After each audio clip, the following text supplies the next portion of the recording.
The Exploits of Juve by Marcel Allain and Pierre Souvestre.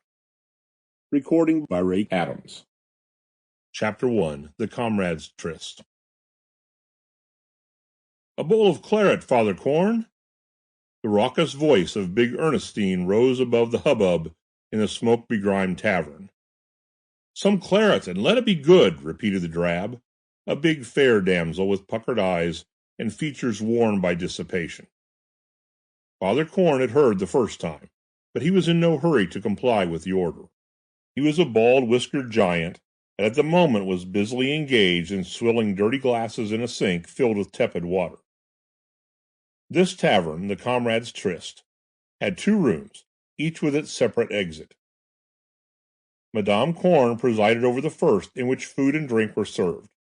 By passing through the door at the far end, and crossing the inner courtyard of the large 7-story building, the second den was reached, a low and ill-lit room facing the Rue de la Charbonnière, a street famed in the district for its bad reputation.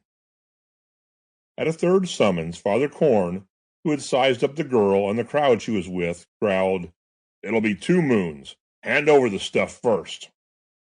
Big Ernestine rose, and pushing her way to him began a long argument. When she stopped to draw breath, Corn interposed. "It's no use trying that game. I said 2 francs, and 2 francs it is." "All right, I won't even argue with a brute like you," replied the girl. "Everyone knows you and Mother Corn are Germans, dirty Prussians." The innkeeper smiled quietly and went on washing his glasses. Big Ernestine glanced around the room. She knew the crowd and quickly decided that the cash would not be forthcoming. For a moment she thought of tackling old Mother Toulouche, ensconced in the doorway with her display of Portugals and snails, but Dame Toulouche, snuggled in her old shawl, was fast asleep.